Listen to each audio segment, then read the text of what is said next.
Isaiah Grant was 38 years old, and he was still in the house. He had been in the basement workshop all afternoon, finishing a piece of red oak trim for a commission due at the end of the week, when he heard Camille's voice through the floor joists above him. Muffled, but clear in the particular way that whispered words carry through old houses that have settled into themselves. He set down the block plane and straightened. He had been about to call up the stairs to let her know he hadn't left. Then he heard what she said. "Don't worry about it." A pause. The small laugh she used in conversations where she wanted to seem unconcerned. "He thinks I left for the firm an hour ago. He'll never know." He stood at the base of the stairs. He did not move. He did not call her name. What he did was go back to the workbench. He set the block plane down with the same deliberate care he gave every tool. He sat on the stool with both hands flat on the surface, and he thought. What Camille had not accounted for, not in that conversation, not in the 11 months of careful, systematic preparation that had apparently preceded it, was that the man she believed to be a Finnish carpenter with sawdust on his collar and no particular claim on the world was the same man whose company had milled the architectural woodwork for 14 commercial developments across the Memphis metro area in the last 4 years, billing $2.4 million in revenue last fiscal year. Alone, $87,000 of their joint funds had gone into her boyfriend's business account over those 11 months. He would find that out before the night was over. She had said he would never know. She had been in the wrong house. Before we jump into the story, comment where in the world you are watching from, and subscribe, because tomorrow's story is one you need to hear. The workshop had always been the truest room in any house Isaiah Grant had ever occupied. His father, Walter Grant, had built the original one in 1989 in the backyard of the house on Alston Avenue in Memphis. A 12 by 18 structure with a concrete floor, a wall of French cleats, and a single hanging light that gave everything the warm amber quality of late afternoon, regardless of the hour. Walter had worked as a Finnish carpenter for 30 years, never in a hurry, never without work, and had raised Isaiah in the cadence of that discipline. Measure twice, cut once, do not mistake speed for skill. He had a saying he returned to when a piece was fighting back: the wood already knows what it wants to be. Your job is to not get in the way. He had passed 18 months ago, a quiet exit from a quiet life, and Isaiah had moved the best of his tools from the Alston Avenue shop to the workshop behind the house on Bellevue, where he used them most evenings and all day Saturday. Isaiah worked in the version of his life that most people encountered as a Finnish carpenter and millwork craftsman. He drove a 2017 Ram 1500 with a bed rack and a toolbox in the bed. He wore canvas work pants in tan and brown. He had calloused hands and the habit of arriving at social occasions slightly underdressed, a quality Camille had mentioned more than once, in a tone that suggested it reflected on her rather than on him. Her colleagues at the commercial law firm where she worked as a contracts attorney regarded him as pleasant and unremarkable, a characterization she had been made aware of and had never corrected. Memphis Heritage Millwork, LLC, operated through a Delaware holding structure that had been his business partner Terrence's idea from the start and had proven to be a sound one. They bid commercial architectural woodwork contracts, hotel lobbies, bank interiors, high-end residential builds, corporate tenant improvements. 11 employees, a 12,000-square-foot shop in South Memphis, a client list that included 2 national hospitality brands and 3 of the more active commercial developers in the metro area. Isaiah handled design and production. Terrence handled sales and client relationships. Their division had never changed and never needed to. Camille had never asked the name of his company. He had never offered it. He had met her 4 years ago at a rooftop event in downtown Memphis, a historic preservation fundraiser that Terrence had pulled him to because Memphis Heritage had donated millwork to one of their restoration projects. Camille was there representing the firm that had handled the project's legal documentation. She was sharp and organized and gave whoever she was speaking to her complete attention, a quality Isaiah had found uncommon enough to be worth pursuing. He had introduced himself at the bar at the end of the evening. She had asked what he did. He said woodwork. She had laughed as though he had said something charming. They had married 2 years later.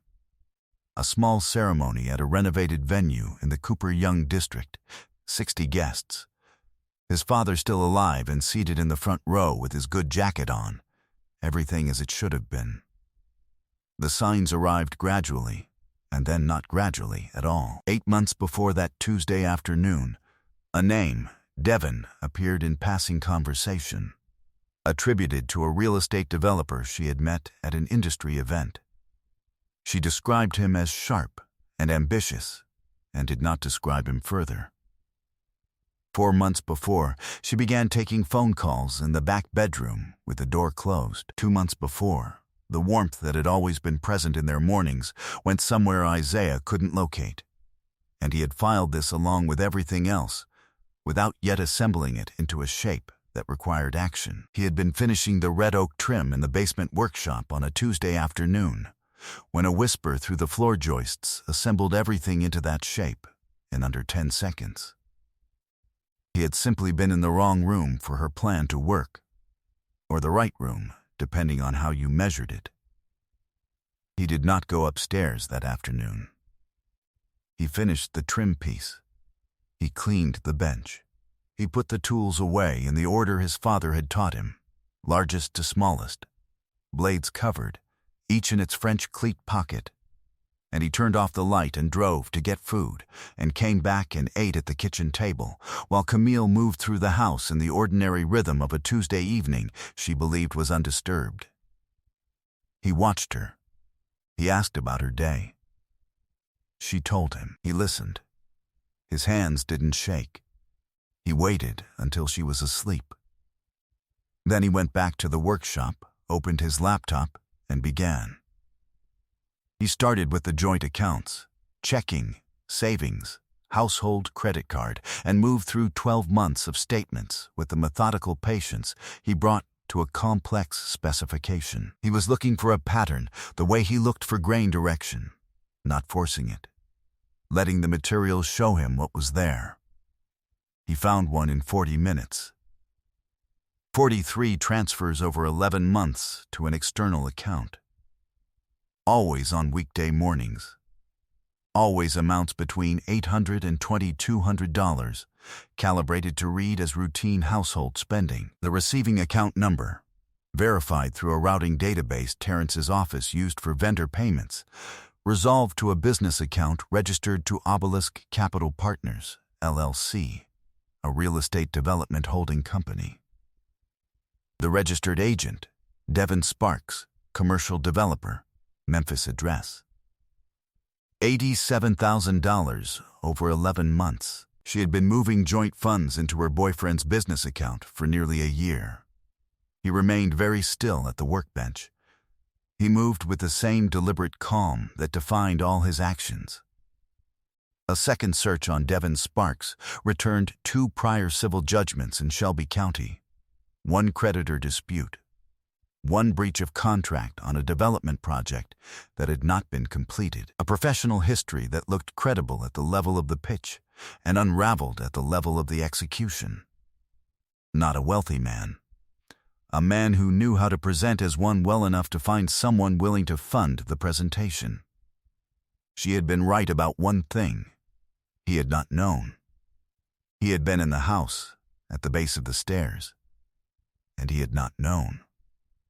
But he knew now, and she had no idea that those words, spoken to someone else in a house she thought was empty, had been the last piece of information she would ever keep from him.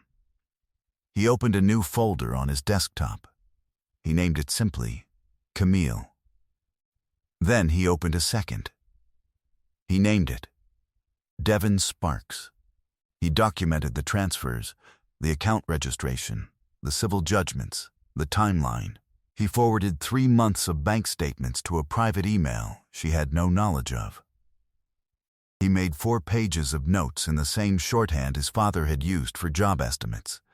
Clean, factual, no editorial commentary. He made one call at 7:14 the following morning. "I need to come in this week," he said. "I have something that needs to be reviewed." He closed the laptop. He went upstairs. He made coffee for 2. When Camille came down at 7:30, he handed her a mug and asked about her schedule. She told him. He said he would probably work late at the shop. She kissed him on the cheek and went back upstairs to get ready for work. He stood at the sink and looked out at the workshop through the kitchen window. The wood already knows what it wants to be. Your job is to not get in the way.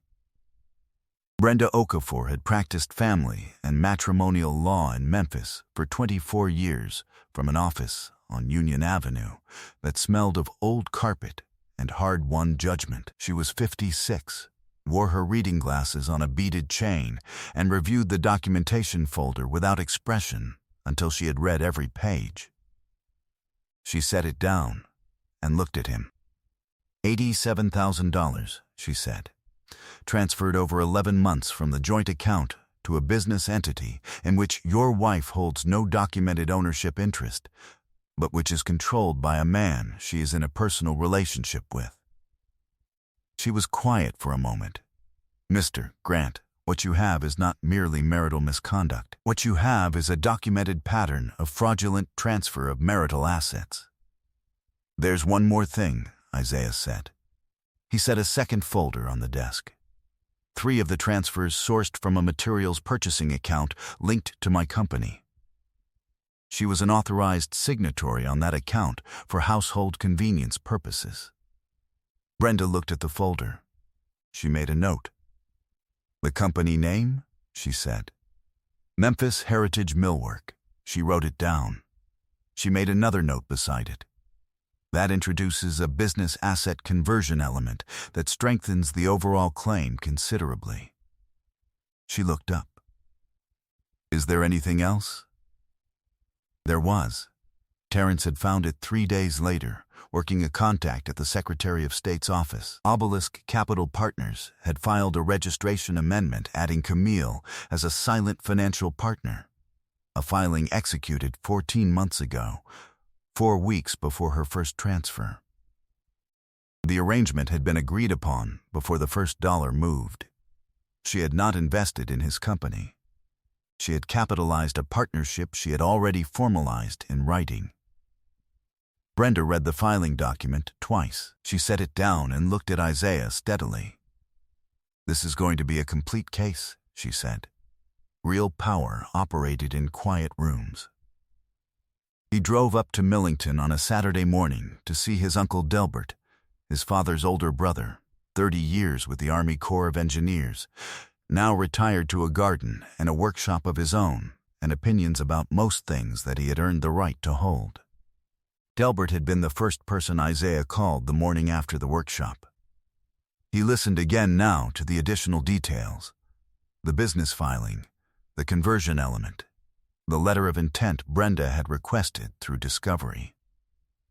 When Isaiah finished, Delbert was quiet for a long moment.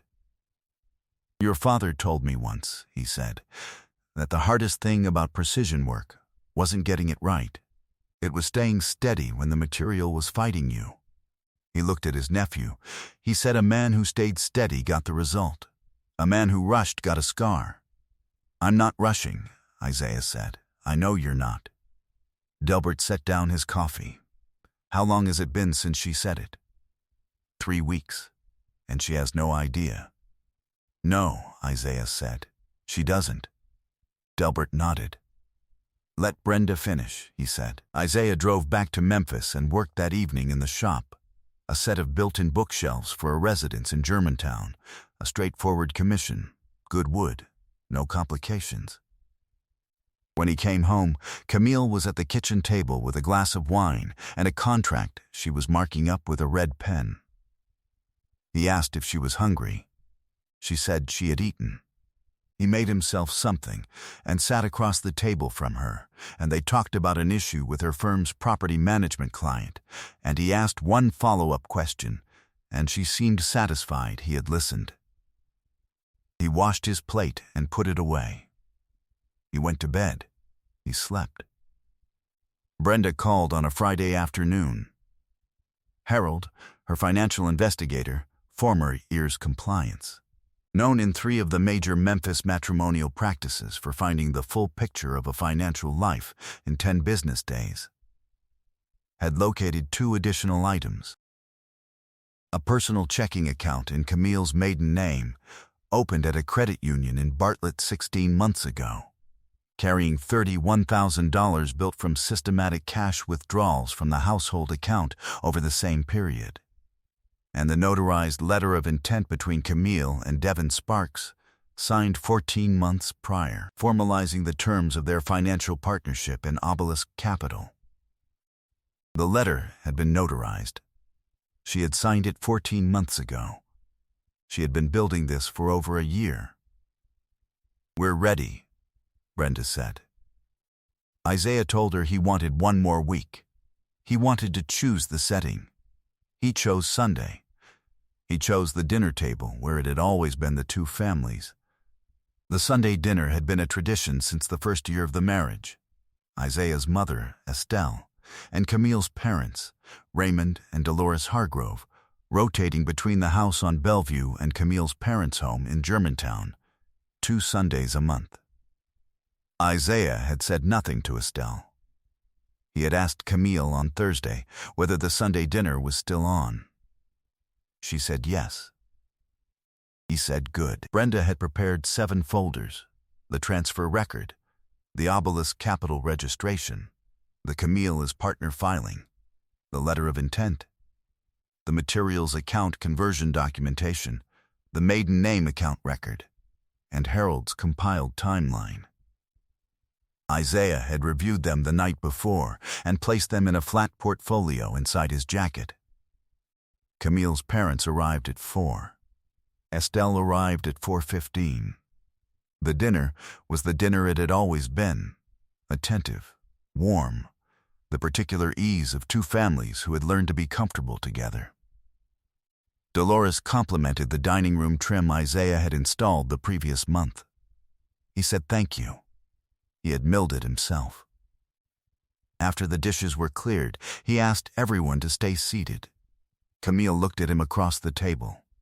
He opened the first folder and set the transfer summary in front of Raymond Hargrove, who had spent 28 years as a commercial banker in Clarksdale and understood balance sheets the way Isaiah understood grain direction. Raymond put on his reading glasses. He read the dates, the amounts, the destination account registration. He did not speak. He turned the last page. He looked at his daughter. Isaiah set the second folder in the center of the table, the Obelisk Capital registration, Camille's name. The third, the letter of intent, the notarization date 14 months prior. The fourth, the materials account access, Memphis Heritage Millwork, LLC, named as the source institution. Raymond looked up at that. He recognized the name. He said nothing, but the recognition was visible and complete. The fifth, the maiden name account, 16 months of cash withdrawals, $31,000. Camille's posture had not broken. She was doing the work that lawyers do under hostile examination, staying level, staying forward, buying time for the sentence that reframes everything. Isaiah, her voice was steady. Some of this needs context. The transfers were part of a joint investment opportunity I had been researching. There was no joint discussion, Isaiah said. We talked about no, he said. We didn't. Estelle Grant, who had been seated at the far end of the table since the first folder opened, said, Camille. 1 word. The temperature of a closed door in January. Don't. Camille looked at Estelle. She looked at her father. Raymond had folded his hands on top of the transfer summary and was looking at the table in the way a man looks at something he is going to have to think about for a long time. Dolores had not said anything. She was looking at her daughter with an expression that had moved past confusion into a place that was not coming back tonight. Isaiah set the final folder in front of Camille. The letter of intent. He placed it flat, the way he placed a finished piece on a client's floor, with the certainty of someone who knew the measurement was correct and would not move when tested. "The letter is dated 14 months ago," he said. "The first transfer came 10 days later." He looked at her. "You signed the partnership agreement before a single dollar moved. You had already decided." He paused. "You were in this house, in a room above me, telling him I would never know." He let that sit for a moment. "You were in the wrong house." The room was quiet in the way rooms go quiet when the thing that has been held back finally occupies the space it was always meant to occupy. Camille looked at the letter. She looked at him. The composure was still there, but it was doing visible work now, the way a wall does visible work when the structure around it has been removed. "I was going to tell you," she said. The smallest sentence, the last available position. "No," Isaiah said. "You weren't." He stood. He picked up his jacket from the back of the chair and put it on. "Brenda Okafor will contact your attorney this week. Everything is in those folders." He buttoned the jacket. He looked at Raymond. "I'm sorry this happened here. I thought you deserved to be in the room." Raymond Hargrove looked up. He nodded once. He did not speak. He did not need to. Isaiah walked to the kitchen and found his mother already on her feet. She took his face in both hands for a moment and said nothing, and then let him go. He walked through the workshop and turned off the light on his way out. He got in the truck. He drove. 10 months later, Isaiah Grant was in the 12,000-square-foot shop in South Memphis on a Wednesday morning, reviewing specifications for a lobby installation at a hotel development in Nashville, the largest single-contract Memphis Heritage millwork had ever executed, valued at $1.1 million. The equitable distribution settlement had finalized in month 7. The $87,000 in joint account transfers returned. The maiden name account balance included. The materials account conversion assessed separately. Total recovery, $134,000. Legal fees had been awarded against the opposing party per Brenda's motion, which she had filed with the particular precision of someone who had been waiting for the right case. She had been thorough, and the result had been exactly what she said it would be. Terrence had hired 2 additional craftsmen in the spring and had a second Nashville bid under review. A national hospitality client had mentioned, without committing, a potential preferred contractor arrangement for a multi-property renovation program. Terrence had asked Isaiah how to respond. Isaiah said build the proposal for what the work actually required, and don't adjust the number for the relationship. Terrence had put together 2 proposals. Both were accurate. Both had been sent. Devin Sparks's company had been placed in receivership in month 4. The Obelisk Capital projects had stalled at permitting, investors facing losses that the receiver was still working to quantify. Whatever Camille had contributed was now part of that accounting. She had left the law firm in month 6 following a conversation with the managing partner that Isaiah had no part in and had not sought. She was practicing independently now. Smaller work, a different footprint. Her parents had been to the house on Bellevue twice since the Sunday dinner. Isaiah had made them coffee both times, and they had stayed for an hour each time, and no one had needed to say much. There was a woman named Renato who managed historic preservation projects for a nonprofit in the South Main District and asked questions about materials and technique, with the focused curiosity of someone who had been thinking about these things for years and had finally found someone worth asking. She had come to the shop one afternoon to see how a restoration piece was made and had stayed for nearly 3 hours and had not once performed a version of interest she didn't feel, which Isaiah had found to be an uncommon and worthwhile quality.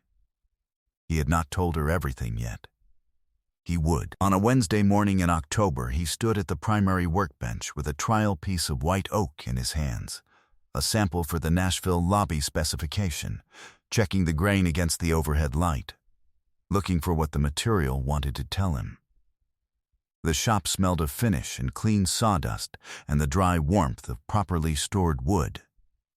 From the back of the building came the measured sound of 2 craftsmen working without hurry, and through the loading dock door the Memphis morning was coming in clear and still. He had been in the right room the whole time. He had always known where he was. He was free. He was solvent. He was unbothered. He had built everything worth keeping. I hope you enjoyed that one. Be sure to like the video and subscribe so you don't miss the next story. I've picked out 2 more for you that I think you'll really like.